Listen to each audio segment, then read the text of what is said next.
The topic of today's discussion is, was Jesus crucified? Why is this topic so important? This topic is important because of the fact that when the Quran denies such a thing, it is in fact denying the very heart and foundation of mainstream Christianity, the claim that God had to die for the sins of the world. Also, if the Quran is denying that Jesus died, then by default, it is also denying that Jesus resurrected, which is also one of the most important beliefs of mainstream Christianity. I will get to what the Quran has to say on this topic towards the end of this opening statement. But first, I would like to go back, and I mean way back. There is a story recorded in the Torah that I believe may be the key to unlocking the answer to the question of whether Jesus died on a cross or not. This story has been seen through the centuries by Christian scholars and theologians as a key foreshadowing of the event of the crucifixion. This story is known by the Jews as the Akedah, or in other words, the sacrifice of the only begotten son of Abraham. In this story, Christians maintain that there is imagery of the father sacrificing his only begotten son. Interestingly enough, this story actually proves the opposite of what the Christians claim. Next slide. If in this prophecy Abraham represents the father and his only begotten son represents Jesus, then this means that Jesus was saved from being killed, as in the story God provided a ram with his horns locked in the thickets in the place of Isaac, on whom be peace, who according to another way of reading the Hebrew is called the lamb. If Isaac represents Jesus in this prophecy, then who was the ram that God substituted to be killed in the place of the only begotten son at the last minute? We will get to the answer very soon. Interestingly, although the only begotten son does not die in the story of the sacrifice, but instead has a near brush with death and is saved, the Israelites spoke of the story in the sense of having death and resurrection and atonement. Next slide. The rabbis teach that scripture credits Isaac with having died and his ashes having lain upon the altar. Another source of rabbinic material says, yes, God regards the ashes of Isaac as though they were piled upon the altar. So Jews understood that because Isaac was willing to be sacrificed, it was as if he literally was killed and resurrected and atoned for the sins of his descendants, who looked to his example as a way to repent and live in a better way. Here we see that Jesus was willing to submit to God no matter what was in store for him. When he was saved by God at the last minute, his disciples, in the language of the Israelites, who speak of someone who survives dying by the skin of the teeth, spoke of Jesus as dying and resurrecting just like Isaac. Also, just like the example of Isaac was seen as a metaphorical atonement for Israelites, in the same vein the disciples had seen the example of Jesus' metaphorical death as an example for them. This is confirmed by the theology of Luke, which does not promote vicarious atonement, but the theology of Jewish martyrs, where people who give their life for God cause other people to repent, and thus these martyrs are seen as atoning for the sins of others. Next slide. Now let us get to the question of how Jesus was saved. It is reported in the Gospels that Jesus prayed to be saved from the cup of crucifixion in Mark, Matthew, and Luke. In Matthew chapter 26, verse 39, it says, going a little farther, he threw himself down with his face to the ground and prayed, my Father, if possible, let this cup pass from me, yet not what I will, but what you will. In this prayer, no less than 3 times did he ask God to be spared from being crucified, but yet as a true submitter to God, he left it in the hands of God by saying, not my will, but your will be done. Muslims maintain that God had accepted the request of his beloved Messiah, as it is attributed to Jesus in John chapter 11 that God always accepts his prayers. Next slide. Also, another passage in the New Testament confirms that Jesus' prayer was accepted by God.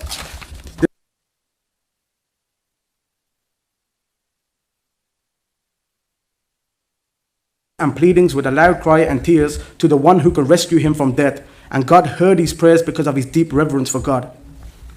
Raymond Brown, in his monumental book entitled Death of the Messiah, on page 228, mentions that Hebrews 5:7 was an early Christian hymn with its wording clearly based on Psalms 116. Amazingly, when one goes to Psalms 116, one realizes that it is about someone who praises God for answering his prayers and delivering him from a close encounter with death. Also, the name of the Messiah is foreshadowed in the Hebrew text. Muslims are not inconsistent. The same way we maintain that the name of the seal of the prophets is foreshadowed in Song of Songs chapter 5 verse 16 is the same way we see the name of the Messiah foreshadowed in the Psalms in numerous places.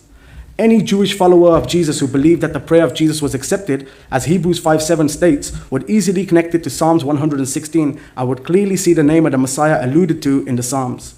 The name Yeshua is in the Hebrew text of Psalms 116, as well as multiple times in Psalms 91, a text that Jesus affirmed was about him in a temptation. Let me read some of the passages found in these Psalms. I will be reciting key verses in these Psalms and will skip some due to time constraints. I would like everybody to pay attention to the Hebrew idioms that seem to sound like they are talking about somebody dying and resurrecting, when in reality, every single time it is speaking about somebody coming close to death, but actually being saved from dying. Also, please remember that Jesus prayed to be saved from dying in the first place. Bear this in mind when I recite verses where the Psalms say God heard his prayers. Next slide. Psalms 116. I love the Lord because he heard my plea for mercy and listened to me. As long as I live, I will call to him when I need help. The ropes of death tightened around me. Verse 6, I was in serious trouble and he delivered me. Yeshua is in the Hebrew. Verse 13 has the name Yeshua in it.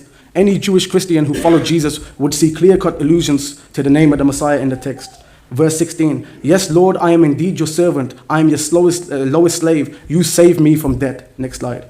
Psalms 30, I will extol you, O Lord, for you have drawn me up. This is about the ascension. And have not let my foes rejoice over me. O Lord, my God, I cried to you for help, and you have healed me.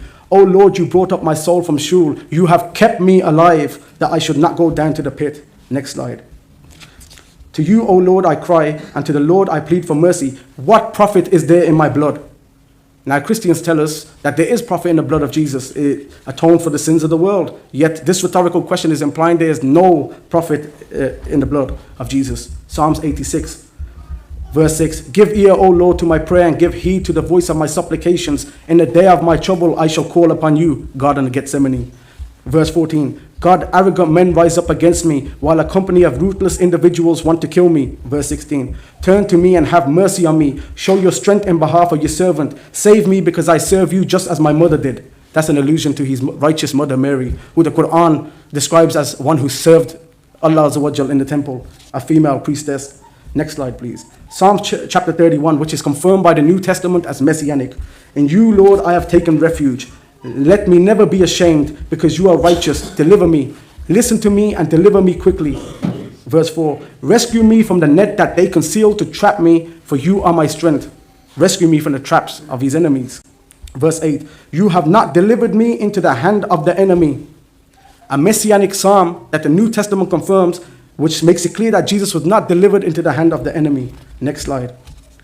You may be wondering, why am I quoting so many passages? But this is to emphasize what God foretold again and again regarding the beloved Messiah praying to him to be saved, and how God will answer the prayer of Jesus and save him from the crucifixion. The prayer of the Messiah was not to die and then resurrect after 2 nights and 1 day, but to be saved from dying on the cross at the hands of his enemies in the first place.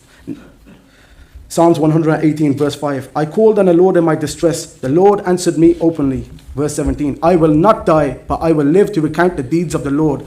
The Lord will discipline me severely, but he will not hand me over to die. I will praise you because you have answered me and have become my deliverer. The stone that the builders rejected has become the cornerstone. This is a messianic psalm, which makes it explicit in verse 18 that he will not be handed over to die. Next slide, please. Psalm chapter 20, verse number 6, which can be translated in a future tense. Now I know that the Lord saves his Messiah. He will answer him from his holy heaven with the saving might of his right hand. Answer what? What did the Messiah pray for? To be saved from the cross in the first place. Please remember that. Psalm chapter 91, also confirmed by Jesus in the New Testament, which confirms the substitution theory. Verse number 8, you will only observe it with your eyes, and you will see how the wicked are paid back, for he will command his angels to protect you in all your ways. With their hands they will lift you up, ascension again, so you will not trip over the stone. You will stomp on lions and snakes, you will trample young lions and serpents. It is interesting how many early Christians believe that Jesus was watching somebody else being punished on the cross, as verse 8 of Psalm 91 alludes to. And Luke mentions how angels came to strengthen Jesus straight after his prayer to be saved in Gethsemane.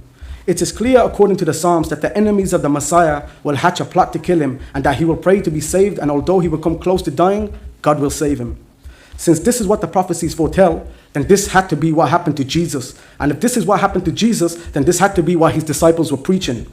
So if the disciples were saying that Jesus rose from the dead, then it was clear that in an Israelite context, they were using metaphorical language regarding him coming close to death and being saved by God, just like Isaac. Even Prophet Jonah metaphorically referred to himself in a way as if he was dead when he was actually alive in the belly of the fish. Next slide. Jesus had foretold that he would be just like Jonah was in the belly of the whale. This saying is found in an early source of Jesus' sayings known as Q, which some scholars date back to the very decade of Jesus' ascension. As even a Sunday school child knows that Jonah was alive and not dead when everybody may have thought he was dead. In the same way, Jesus was clearly saying that he would be in the same state as Jonah, which means Jesus was also alive when everyone thought he was dead. Matthew added the time factor of 3 days and 3 nights to the word of Jesus, as it is a clear false prophecy attributed to Jesus. I would like for Dr. White to tell everyone here whether Jesus was alive like Jonah or not according to his own saying, and I would like Dr. White to explain how the time Jesus was allegedly in the tomb adds up to 3 days and 3 nights. Now we know in history there were Christians who maintained that it was actually Simon the Cyrene who died on the cross and not Jesus. This view originates to the first Christian century and even predates the Gospel of John, which tried to respond to those Christians who believed in such a thing. The claim that Jesus was not on the cross is endorsed by the prophecies in the Psalms, especially Psalms 91, which says he shall only see the punishment of the wicked. Also, another fact to support the claim that it was actually Simon who was on the cross and not Jesus is found in the Synoptic Gospels themselves. Let's read the following passages very carefully and pay special attention to the pronouns. Next slide. How long do I have? 11 minutes. Fine. Mark chapter 15. A certain man from Cyrene, Simon, the father of Alexander and Rufus, was passing by on his way in from the country, and they forced him to carry the cross. They brought him to the place called Golgotha. Then they offered him wine mixed with myrrh, but he did not take it. And they crucified him, dividing up his clothes. They cast lots to see what each would get. It was 9 a.m. when they crucified him. Who is the him referring to in these passages? It is clearly referring to Simon the Cyrene. In fact, this has not escaped the attention of Bible scholars, which is why in many English translations of the Bible, they add the name Jesus in the place of the pronoun him into the text. The question is why? It is because they know that people may read it in a way that seems like it was Simon the Cyrene who was actually crucified. This is even confirmed by the Revised Standard Version of the Bible, which in the text says Jesus, but in a footnote clarifies that the Greek says him. Next slide. Just in case anyone entertains doubt on whether it was Simon on the cross, I have more proof that it was not Jesus on the cross. Number 1, in the Gospels, it is mentioned that Jesus was whipped by the Romans whilst having his clothes on. Anyone who studies Roman methods of whipping would know that the whipping was severe and truly barbaric. Roman whipping was so bad that some people would die from the whipping alone. They would use the type of whips that were designed to rip people's skin off and expose their guts and veins, etc. Next slide. Now, since Jesus was whipped with his clothes on, then this means that his clothes would have been torn up and bloody to the point of being shredded up.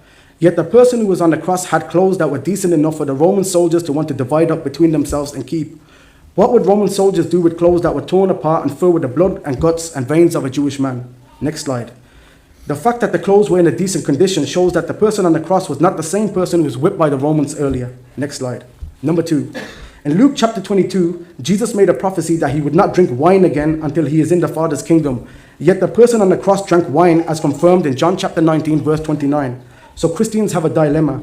Either Jesus was on the cross and drank wine, which would make Luke 22 a false prophecy, and thus would mean a false prophet died for the sins of the Christians, or the person on the cross who drank the wine was not Jesus. I'll let Dr. White decide which option he prefers. Next slide. Point number 3. Jesus in Luke chapter 13:33 made it clear that it was impossible for him to die outside Jerusalem. Yet the person who died on the cross died outside Jerusalem. The Gospels make it clear that Calvary was outside the city. So once again, Christians have a choice. Either Jesus made a false prophecy when he said that it is impossible for him to die outside Jerusalem, or the person who died on the cross was not Jesus. I'll let Dr. White decide. And please bear in mind that Dr. White, openly in his first opening statement, clearly said Jesus died outside Jerusalem. Please remember, he used those exact same words. To sum up what I've said so far, the story of the binding of Isaac in the Torah, which Christians say foretells the Passion narrative, shows that someone else died in the place of the only begotten Son. Number 2, the disciples were using metaphorical language regarding Jesus dying and resurrecting and even atoning for sins, just like Israelites used these terms for Isaac, who never actually died but came close to being killed. I would like Dr. White to confirm whether what I am saying is correct, that Israelites used the language of dying and resurrecting for Isaac, who never actually died. I'd like him to address that, please. And if that is the case, then that proves my point that the disciples used the same terminology for Jesus. Even Jonah used metaphorical language regarding himself on the belly of the whale, language that shows he was dead in a sense when he was actually alive. Number 3, Jesus prayed to be saved, and his prayers were accepted as a sign of Jonah in Q confirms. Hebrews 5:7 confirms. The prophecies in the Psalms confirm. Early Christians who say that it was Simon who died on the cross confirm. And some of the reasons I gave as to why it wasn't Jesus on the cross confirms. Now the question is, if the disciples were preaching that Jesus died and rose in a metaphorical sense, then how did Christianity end up being based on the claim that Jesus literally died and rose from the dead? We can thank Paul for this. When he went into Gentile circles to preach, he distorted the meaning of the Hebrew idiom into meanings that were foreign to Israelites. Let me give you an example. 2,000 years ago, if you asked a Jew in Galilee what the Son of God means, he would say that it means righteous person, servant of God, or messianic king. On the other hand, if you were to ask a Greek or Roman the same question, they will probably say Hercules. Same thing with the death and resurrection of Jesus. In Jewish circles, it was used in light of him coming close to death and being saved, just like Isaac. But in Greek and Roman circles, these words would mean dying and rising gods. Paul, true to his own statement that he would act like anything or anyone to gain converts, distorted the true message the disciples were preaching in order to become the messenger to the pagan Gentiles. Paul even applied Isaiah chapter 49 to himself. In his own letters, it becomes clear that James, the leader of the Jerusalem church, was sending messengers to different places in order to correct the distortions and false teachings of Paul. Paul himself speaks of these so-called pillars in his letter to the Galatians. In the same letter that he is speaking regarding Jewish Christians preaching another gospel and another Jesus, he interestingly says the following statement to the people of Galatia. Galatians chapter 3, verse number 1. O foolish Galatians, who has bewitched you? It was before your very eyes that Jesus Christ was publicly portrayed as crucified. It seems that these Jewish Christians who were preaching another Jesus and another gospel spoke against the claim he was crucified as well. Folks, God does not require the death of a human for atonement. The story of Isaac's sacrifice proves this point. If God wanted human sacrifice, he would have allowed Isaac to be sacrificed and thus would have set a pagan precedent for the rest of us to follow. Also, Moses in the Torah asked God to punish him instead of the rebellious Israelites, and God said no. Can Dr. White tell us why God would not accept Moses' request but would allow Jesus to die for others? What is the difference between Moses and Jesus? And what is the difference between Jesus dying for sins and pagan sacrifices? God in the Bible again and again makes clear that he hates human sacrifices. Also bear in mind that Moses of his own accord asked God to punish him on behalf of the Israelites, whereas Jesus in the Gospels prayed to be saved from atoning for the sins of the Christians, it seems. So Moses was ready, Jesus had second thoughts, it seems. Since we know that the earliest sources of Jesus, which is the Bible, confirms that Jesus actually had not been killed by his enemies, and Christians up until the 7th century had known about the substitution theory, they were not surprised to hear the Quran confirm what God had said to his Messiah in response to his prayer. Just like the Psalms, Surah 3 says the following to the prayer of Jesus in Gethsemane. Surah 3, ayah 54. And the unbelievers plotted and planned, and Allah too planned, and the best of planners is Allah. Verse 55, where God, just like the Psalms, replies to his beloved Messiah.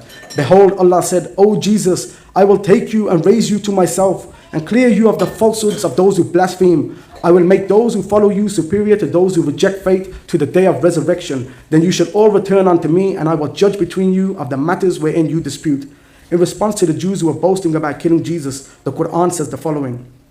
They have incurred divine displeasure in that they broke their covenant, that they rejected the signs of Allah, that they slew the messengers in defiance of right, that they said our hearts are the wrappings which preserve God's words. Nay, God has set a seal on their hearts for their blasphemy, and little is it that they believe, that they rejected faith, that they uttered against Mary a grave false charge, that they said in boast, we killed Christ Jesus, the son of Mary, the messenger of Allah, but they killed him not, nor crucified him, but so it was made to appear to them. And those who differ therein are full of doubts, with no certain knowledge, but only hearsay, conjecture to follow. For of a surety they killed him not. Nay, Allah raised him up to himself, and Allah is exalted in power, wise. And there is none of the people of the book but must believe in him before his death, and on the day of judgment he will be a witness against them. I would like to thank you all for listening, and my last statement is that these 40 Arabic words are backed up by hundreds of Hebrew words in the Psalms. Thank you very much.